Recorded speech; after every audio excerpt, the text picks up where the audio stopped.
Dans ce tutoriel, nous allons voir les bases de l'animation dans TV Paint. Par défaut, dans TV Paint, vous êtes forcément en train d'utiliser le tracé à main levée avec une couleur, donc vous pouvez directement dessiner, vous n'avez rien d'autre à sélectionner. Pour comprendre les bases de l'animation, je vais vous présenter deux cas.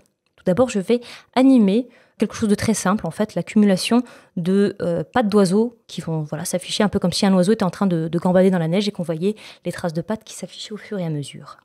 Je vais donc commencer à dessiner la première patte d'oiseau.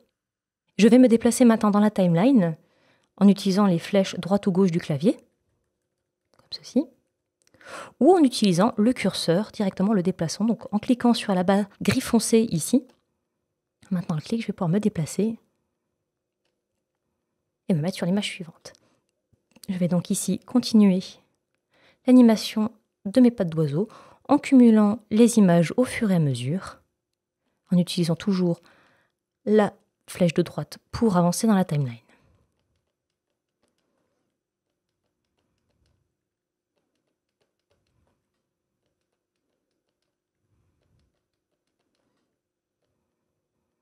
Pour lire maintenant mon animation, il ne me reste plus qu'à cliquer sur le bouton play de la télécommande ou tout simplement en appuyant sur la barre espace qui active la lecture et qui la reprend.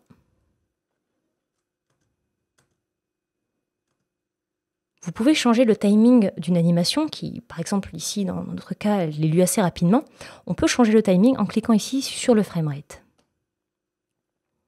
Donc en utilisant un framerate, donc le nombre d'images par seconde qui seront lues, forcément, ici en étant un framerate à 10, c'est-à-dire à 10 images par seconde, l'animation sera lue plus lentement. A l'inverse, si j'utilise un framerate élevé, à 50 images par seconde, celui-ci sera lu, l'animation sera lue très rapidement du coup.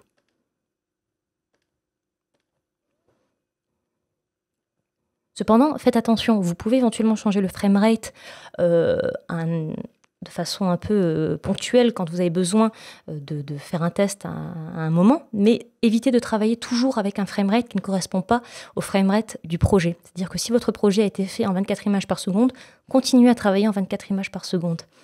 Pour retrouver le framerate d'origine, vous cliquez de nouveau sur ce menu et vous allez cliquer sur Projet. Et hop, vous retrouvez du coup un framerate normal qui n'est du coup plus affiché en rouge. Pour changer le timing, vous avez également d'autres solutions. Vous pouvez notamment prolonger la durée d'une instance. Alors une instance, qu'est-ce que c'est? Une instance, c'est une image, c'est en fait un groupe d'images qui est forcément composé au minimum d'une image, donc d'une tête, le dessin que l'on voit ici, et éventuellement d'une ou plusieurs cellules d'exposition. C'est-à-dire, ces cellules d'exposition sont en fait la répétition de l'image de tête. Pour les personnes ayant déjà animé traditionnellement sur papier, ceci ressemble en réalité à un X-sheet, puisque vous avez un dessin et vous dites combien de temps ce dessin est maintenu. Le fonctionnement est ici le même.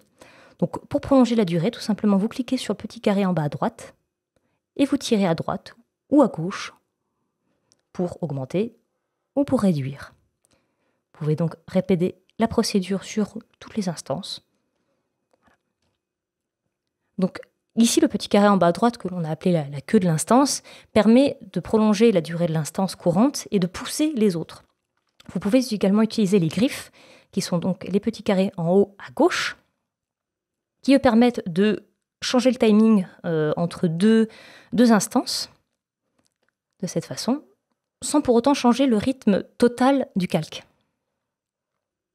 Cependant, faites attention, car si vous poussez trop loin, vous risquez de supprimer des instances. Comme ça. Donc faites attention à utiliser avec parcimonie. J'annule en utilisant U, ou Shift U, ou Commande U, ou Ctrl U, en fonction de la configuration de vos raccourcis. Actuellement, dans cette animation, nous avons à chaque fois cumulé des dessins par rapport au dessin précédent. On n'est pas parti à chaque fois sur un dessin neuf, comme un objet qui se déplacerait. Ici, à chaque fois, on a cumulé. Le responsable, en réalité, c'est cet élément que l'on appelle le post-comportement.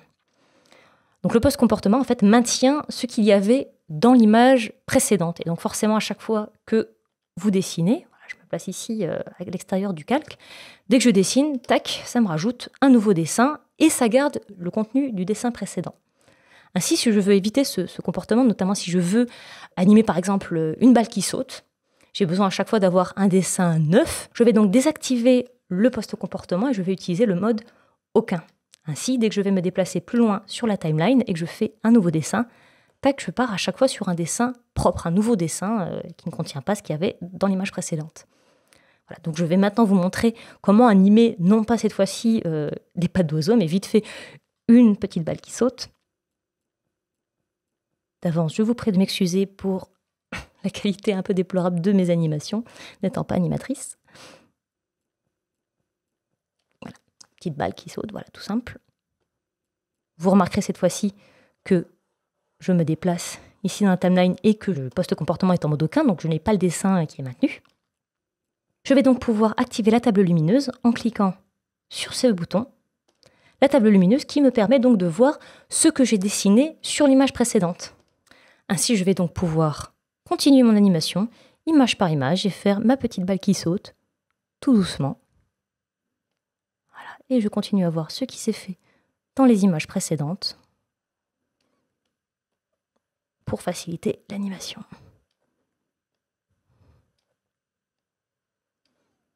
Toujours, j'utilise les flèches du clavier pour pouvoir me déplacer d'image en image. Voilà. Il ne me reste plus qu'à faire play et profiter de mon magnifique animation.